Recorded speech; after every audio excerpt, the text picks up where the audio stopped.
이스라엘의 국립공원이고 또 성지로 일컬어지는 마시다 요새라는 곳이 있습니다. 제가 그림을 하나 찾아봤는데 사진을 이게 이제 이스라엘에 있는 마시다 요새라는 곳이에요.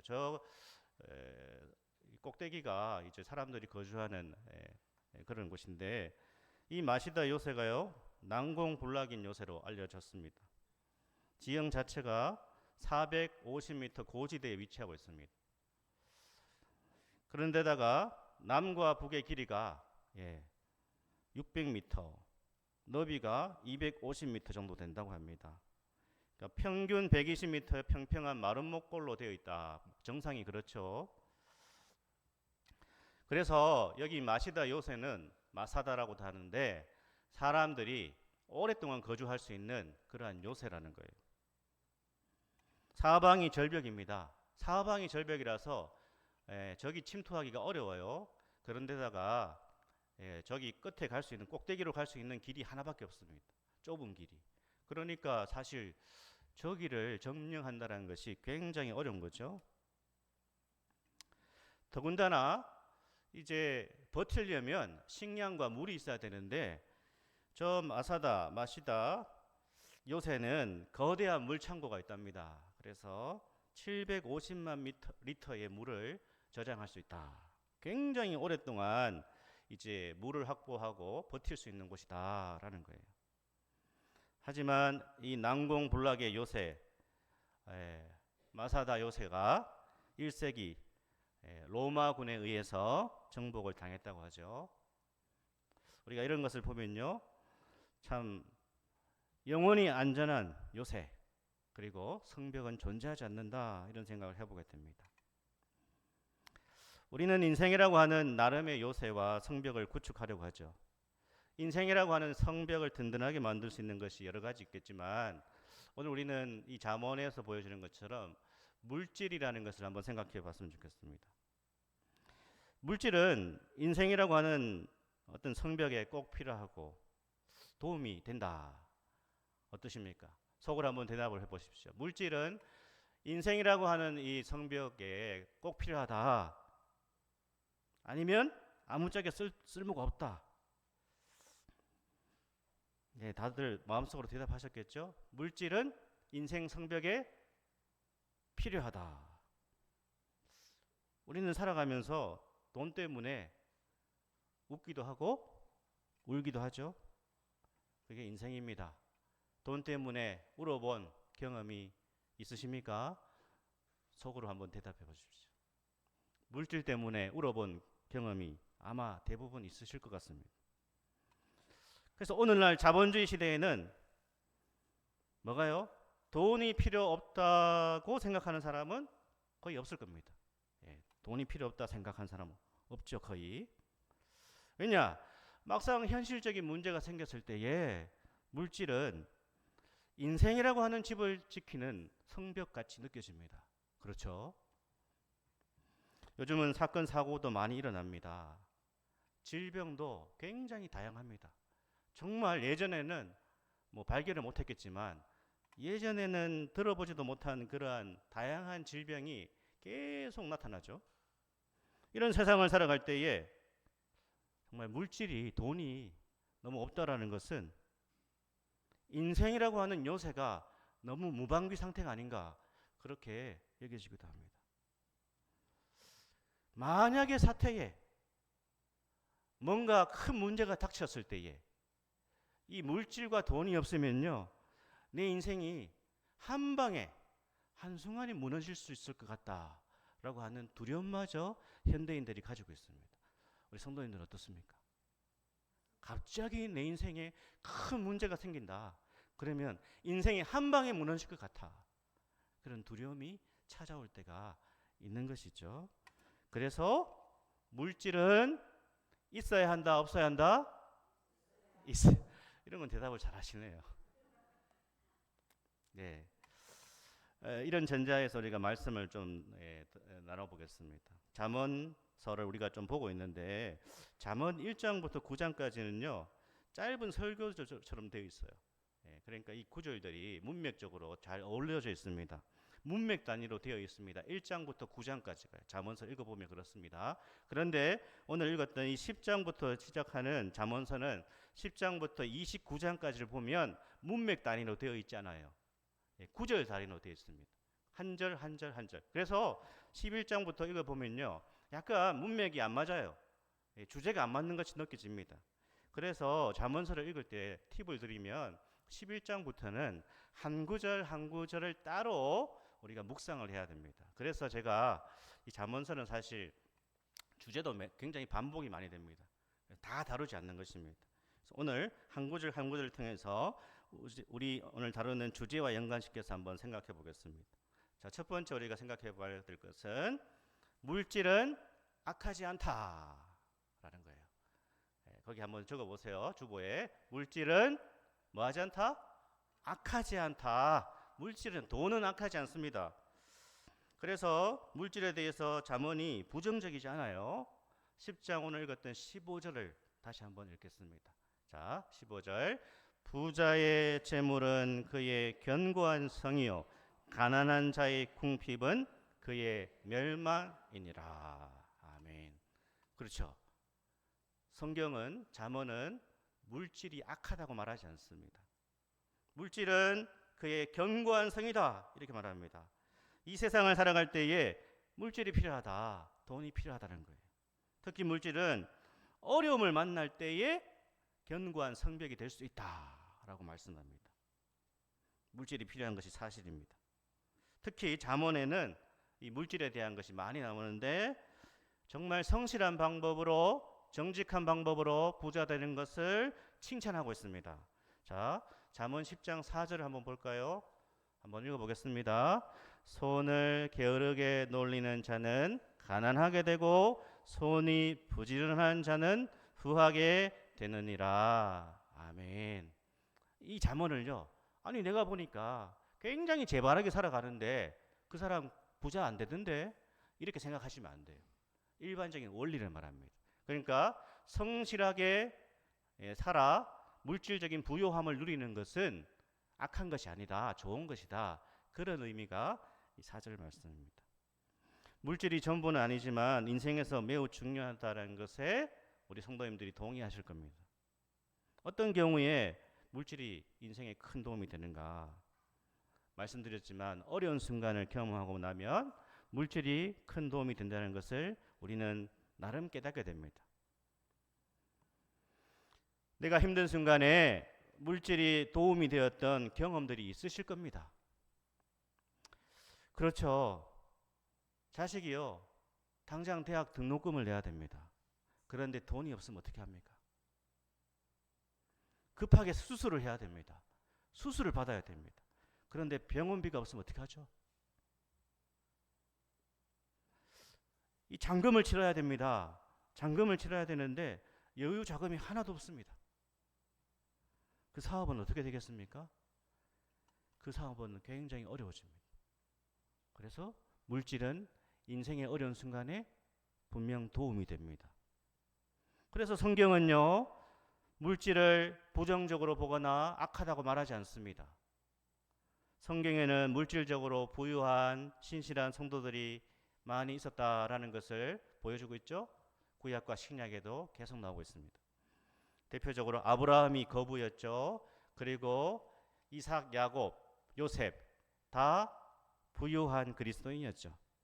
그래서 구약의 족장들이 대부분 부자들이었습니다. 신약에도 마찬가지고요. 초대교회는 어떻습니까?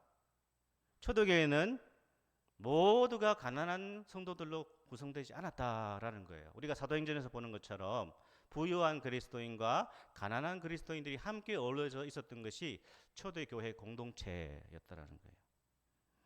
그러니까 초대교회는 부유한 그리스도인이 가난한 그리스도인들을 돕는 그러한 구조였다라는 겁니다. 하나님이 주신 물질로 교회를 돕고 성도들을 돕고 또 복음을 위하여서 헌신한 것이 초대교회의 모습이었다. 그런데 중요한 것은요, 초대교회가 물질을 하나님보다 위에 두진 않았다라는 거예요. 이게 중요한 겁니다. 물질은 언제나 하나님 아래에 있을 때에 축복이 되는 줄 믿습니다. 아멘. 물질은요 필요한데 악하지도 않고 또 물질이 부정적이지도 않습니다. 하지만 물질은 하나님 위에 있으면 안 됩니다. 또 물질은 항상 하나님 안에 있어야 되는 것이죠. 물질은 인생의 성벽이 될 수 있습니다. 하지만 우리 인생의 진짜 성벽은 물질이 아니라 하나님이시라는 것이죠. 사랑하는 여러분, 물질은 악하지 않고 물질은 필요하지만 물질을 성벽으로, 내 인생의 궁극적인 성벽으로 떠받들면 안 된다는 것입니다. 이게 잠언에서 말하고 싶은 거예요. 왜냐? 그 물질이라고 하는 돈이라고 하는 성벽이 우리 인생에 필요도 하고 나름의 역할을 하지만, 그러나 우리를 영원히 지켜주지 못하고 궁극적으로 그 물질이 우리를 보호하지 못한다. 인생의 정말 궁극적인 풍파를 그 물질이 막을 수 없다라는 것입니다. 왜냐하면 물질을 자기 인생의 정말 궁극적인 성벽으로 여기다가 낭패를 당한 사례가 우리는 신약 성경에서 보게 됩니다. 대표적으로 누가복음 12장에 나오죠. 어떤 얘기가 나옵니까? 어리석은 부자 얘기가 나옵니다. 이 부자는요, 물질이 자기 인생의 궁극적인 성벽이라고 여겼습니다. 하지만 이 부자에게 그 물질의 보요함은 그의 영혼을 망치는 것이 되고 맙니다. 왜? 이 부자는요, 물질을 하나님 위에 뒀기 때문에 결국은 그 물질 때문에 그의 영혼이 망해버리는 것이죠. 이 부자는 정말 물질만이 인생의 성벽이다 그렇게 착각하고 살았다는 것입니다. 결국 하나님보다 물질을 위에 둔, 물질이 돈이 하나님이 된 그 인생은 결국 지옥으로 떨어지고 말았다라는 것이 누가복음 12장에 나오는 어리석은 부자 이야기죠. 디모데전서 6장 17절은 이렇게 말씀하고 있습니다. 우리 같이 한번 읽어볼까요? 네가 이 세대에서 부한 자들을 명하여 마음을 높이지 말고 정함이 없는 재물에 소망을 두지 말고 오직 우리에게 모든 것을 후히 주사 누리게 하시는 하나님께 두며. 아멘. 하나님은요, 하나님께 소망을 두는 자에게 어떻게 하십니까? 모든 것을 누리게 해주시는 거예요. 후히 주십니다. 아멘. 그러니까 하나님 의지하고 하나님 말씀을 따라 살아가는 인생이 늘 가난하고 쪼들리는 인생이 아니라 하나님 앞에 순종하며 믿음으로 살아가는 인생도 하나님이 누리게 해주신다. 후히 주신다. 그러니까 물질이 하나님 위에 있으면 안 된다라는 거예요. 아멘. 아멘. 그래서 균형 잡힌 신앙은 무엇인가라고 했을 때에, 균형 잡힌 신앙은요, 물질과 돈을 부정하는 것이 아닙니다. 물질을 부정하지 않으면서도 물질을 떠받들지 않는 것이 건강한 신앙이고 균형 잡힌 신앙이다. 물질을 떠받드는 삶이 뭘까요? 물질을 떠받드는 것은요, 물질을 필요한 곳에 사용하지 않는 것입니다. 물질을 선용하지 않는 것입니다. 그것이 떠받드는 것입니다. 물질을 움켜쥐고만 있는 것입니다. 이것이 물질을 떠받드는 것입니다. 마치 신주 딴지 모시듯 그 물질을 하나님처럼 여기고 그렇게 움켜쥐고 있는 것입니다. 그 물질을 선하게 믿음으로 지혜롭게 하나님 기뻐하시는 뜻을 따라서 사용할 때에 그 물질은 하나님의 축복이 되는 것입니다. 아멘. 그 주어진 물질을요, 가난한 형제와 이웃을 돕고 복음을 위해서 선용하고, 그리고 정말 이 땅에 필요한 것으로 그 물질을 사용하면 그 물질은 축복이 되는 것이죠. 사랑하는 여러분, 우리는 물질과 돈을 부정하지 않으면서도 그것을 떠받들지 않는 건강한 그리스도인 교회가 되기를 소망합니다. 아멘. 물질은 악하지 않다. 두 번째 살펴볼 것은요, 물질은 계속 이어지죠. 정의롭게 사용해야 됩니다. 정의라고 한번 써보십시오. 오늘 본문은요, 11장에 가면 물질을 하나님 위에 둔 사람의 모습이 나옵니다. 물질만을 위해서 산 사람의 모습을 이렇게 얘기하고 있습니다. 11장 1절 말씀 우리 한번 볼까요? 잠언서 11장 1절 말씀 읽어보겠습니다. 속이는 저울은 여호와께서 미워하시나 공평한 추는 그가 기뻐하시느니라. 아멘. 여기 속이는 저울이 나옵니다. 이 속이는 저울은요, 거짓 눈금 이런 뜻이에요. 거짓 눈금. 왜 이렇게 속이는 저울을 사용하고 있죠? 이 사람이 물질을 떠받들기 때문이에요. 그러니까 물질이 모든 것이에요, 이 사람한테. 그러니까 속이는 저울로 더 많은 부를 획득하려고 합니다. 왜?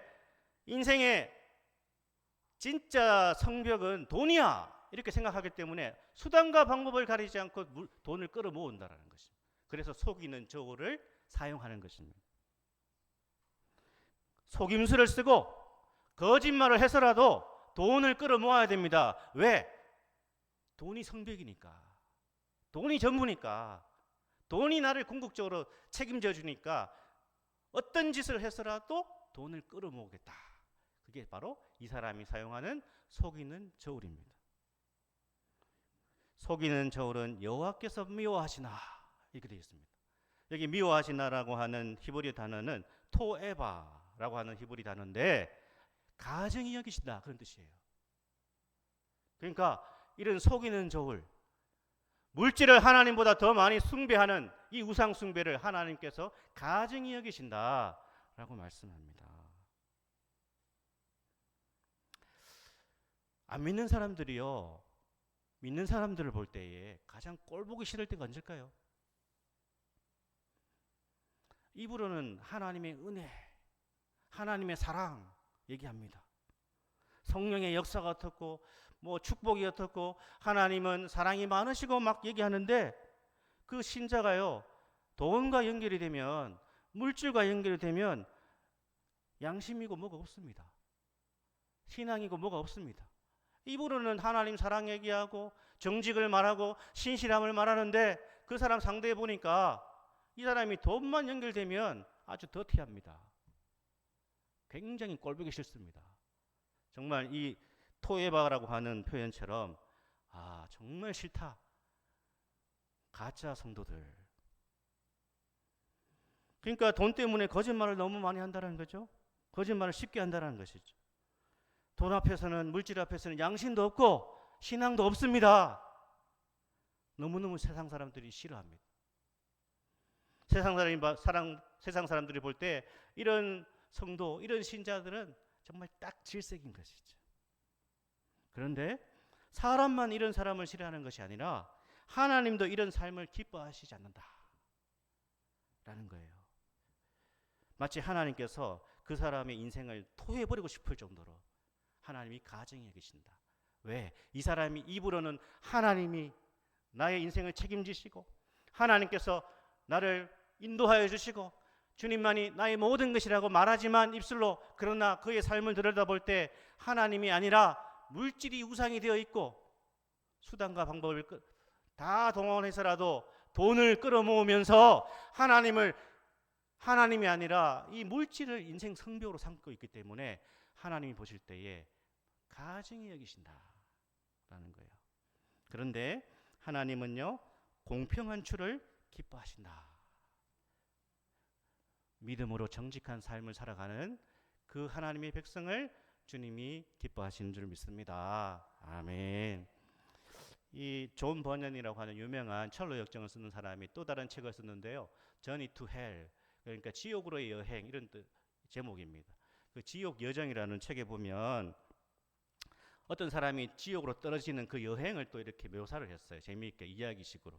거기 보면요, 주인공이, 철로 역정의 주인공은 누구죠? 크리스찬이라고 하는 사람이 주인공인데 이 Journey to Hell이라고 하는 책의 주인공은 배드맨이에요. 배드맨, 나쁜 사람. 그 배드맨은 이런 모습입니다. 배드맨이 보이는 악행 중에 하나가 불의한 경제 활동이었다는 거예요. 예, 이런 내용이 있습니다. 한번 제가 읽어볼게요. 이 배드맨이 어떻게 살았는가? 먼저 무게와 길이를 속였습니다. 자기 물건을 사들일 때와 팔 때 각각 다른 저울과 자를 사용했습니다. 거짓 장부를 작성하는 기술도 뛰어났습니다. 때로는 다른 사람의 거래 영수증을 도용하기도 했습니다. 허위 회계 장부를 작성하는 기술이 뛰어나서 물건의 양과 금액을 교묘히 속였습니다. 따라서 배드맨의 부당 이익은 곧 고객들의 손실로 이어졌지요. 이것이 바로 배드맨이 살아가는 방식입니다. 지옥으로 떨어지는 자의 모습을 이렇게 이야기식으로 그렇게 묘사하고 있습니다. 그런데 문제는요, 이러한 불의한 방법으로 물질을 모으고 돈을 모으고 부당한 방법으로 돈을 긁어 모아도 당장 어떻게 되나요? 당장 문제가 생깁니까? 문제가 안 생기죠. 불의한 방법으로 돈을 끌어 모으고 긁어 모아도 하나님이 바로 심판을 안 하십니다. 그 인생에 문제가 안 생깁니다. 아니, 이런 방식으로 살아가는 대로 사람들이 어떻습니까? 오히려 잘 삽니다. 떵떵거리고 살죠. 그래서 이 세상을 살아갈 때에 돈이 최고입니다. 돈 많은 사람 누구도 못 건드려요. 대접을 받습니다. 어딜 가나 대접받습니다. 아, 저 사람 재산이 어마어마하대. 은행을 가도 대접받고 어디 모임을 가도 대접받고 모든 곳에서 대접을 받습니다. 왜요? 당장 문제가 안 생겨요. 하나님이 바로바로 뭔가 징계를 하시면 좋지만 그렇지 않다라는 것이죠. 오히려 이 사람이 세상에서요 온갖 좋은 것을 다 즐깁니다. 누립니다. 그런데 오늘 11장 4절부터 8절은 이렇게 말씀하고 있습니다. 우리 한번 읽어볼까요? 11장 4절에서 8절. 재물은 진노하시는 날에 무익하나 공의는 죽음에서 건지느니라. 완전한 자의 공의는 자기의 길을 곧게 하려니와 악한 자는 자기의 악으로 말미암아 넘어지리라. 정직한 자의 공의는 자기를 건지려니와 사악한 자는 자기의 악에 잡히리라. 악인은 죽을 때에 그 소망이 끊어지나니 불의의 소망이 없어지느니라. 의인은 환난에서 구원을 얻으나 악인은 자기의 길로 가느니라. 아멘. 진노하시는 날이 있다라는 거예요. 이 진노하시는 날은 종말만을 얘기하지 않습니다. 마지막 날만 얘기하는 것이 아닙니다. 하나님이 허용하시는 기한이 있다. 그런 뜻이에요. 그게 진노하시는 날이에요. 그 기한까지는 불의한 재물로 온갖 것들을 누리게 하십니다. 그래서 그 사람이 돈이 최고야. 물질이 내 인생의 궁극적인 성벽이야. 그렇게 여깁니다. 하지만 하나님의 진노하시는 날이 있는데 그날에 불의한 재물은 전혀 도움이 될 수 없다. 왜냐? 하나님은 모든 것을 보고 계시고 모든 것을 판단하고 계신다. 하나님의 진노의 불은 그 누구도 감당할 수 없다라는 거예요. 그래서 잠언 기자가 뭐라고 하죠? 공의는 죽음에서 건지느니라. 오직 하나님의 진노와 영원한 죽음과 형벌에서 우리를 구원하는 것은 불의의 재물이 아니라 믿음으로 살아가는 의로운 삶인 줄 믿습니다. 아멘. 성도의 길은요, 곧게 뻗은 길이 되어야 된다. 그래서 5절에 뭐라고 했습니까? 완전한 자의 공의는 자기의 길을 곧게 하려니와. 성도의 삶은요, 곧은 길이 되어야 되는 것입니다. 이 길을 순종하면서 끝까지 걸으면 마침내 하나님의 은혜와 복과 영생을 받게 되는 것입니다. 우리는 불의하게 악하게 세상 방식으로 살아가서는 안 됩니다. 하나님을 두려워하지 않는 자, 예수 그리스도와 상관없이 살아가는 자, 그 사람은 결국 넘어지게 됩니다. 영원히 일어서지 못하게 된다. 멸망받게 된다라고 말씀합니다. 그래서 이러한 것을 인식하지 못하고 사는 것이 바로 어리석은 자와 미련한 자다. 사랑하는 여러분, 우리는 더 많이 움켜쥐기 위해서 물질과 돈이 인생의 궁극적인 성벽이다 그렇게 생각하고 불의하게 그렇게 돈을 물질을 따라가는 것이 아니라 얻는 것이 적을지라도 정직한 믿음의 삶을 통하여서 주님께서 우리의 삶의 길을 열어주시는 그런 은혜가 있기를 소망합니다. 아멘. 마지막으로 진짜 형통한 인생이어야 된다. 진짜 형통한 인생이어야 된다. 우리 마지막 구절 한번 살펴보면 이렇습니다. 자, 10절을 한번 볼까요? 11장 10절 말씀 그리고 29장 2절을 한번 같이 보겠습니다. 읽어보겠습니다. 의인이 형통하면 성읍이 즐거워하고 의인이 패망하면 기뻐 외치느니라. 의인이 많아지면 백성이 즐거워하고 악인이 백성이 탄식하느니라. 아멘. 자, 의인과 악인이 대조되고 있죠. 어떻게 대조되죠? 의인이 형통하면 성읍이 즐거워하고 같이 사는 사람들이 막 즐거워한다는 것입니다. 악인이 패망하면 같이 사는 사람들이 막 즐거워합니다. 그렇죠? 예. 의인이 많아지면 백성이 즐거워합니다. 그렇습니다. 악인이 권세를 잡으면 백성이 탄식합니다. 그렇죠? 이 악한 자가 위정자가 되면, 악한 자가 지도자가 되면, 악한 자가 리더가 되면 온 백성이 다 탄식하게 됩니다. 이들의 대조적인 삶이 주변에 영향을 주고 있다는 뜻이죠. 의인이 형통하면 성읍이 즐거워하고 악인이 패망하면 성읍이 기뻐 외친다. 그러니까 정말 제대로 산 인생은 어떻게 평가되는가? 주변 사람들의 반응으로 그 인생이 평가를 받는다라는 의미예요. 어떤 사람이 잘 됩니다. 형통해집니다. 그런데 주변 사람들이 진짜 진심으로 즐거워합니다. 기뻐합니다. 그 인생 잘 살았습니까? 못 살았습니까? 잘 사는 겁니다. 어떤 사람이 어려움이 찾아왔습니다. 그런데 주변 사람들이 굉장히 같이 아파합니다. 같이 힘들어합니다. 같이 그 아픔을 나누고자 합니다. 이 사람 잘 살았습니까? 못 살았습니까? 잘 산 거죠. 그런데 어떤 사람이 어려움을 만났습니다. 주변 사람들이 너무 즐거워해요. 이 사람 그동안 잘 산 겁니까? 못 산 겁니까? 못 산 거죠. 우리는 살다 보면 어려운 일을 만납니다. 경제적으로 어려움을 겪기도 하고요. 몸이 아파서 일을 할 수 없는 상황이 오기도 합니다. 직장에서 명퇴를 당하기도 하고 사업에 실패하는 경우도 있습니다. 집안에 큰 일을 치러야 하는 경우도 있습니다. 그런데 그때 자발적으로 도우려는 사람들이 모입니다. 함께 짐을 지려고 하고요. 어떻게 해서라도 그 사람 위로해주고 격려하는 사람들이 주변에 있다면 그 사람은 형통한 인생입니다. 잘 산 겁니다.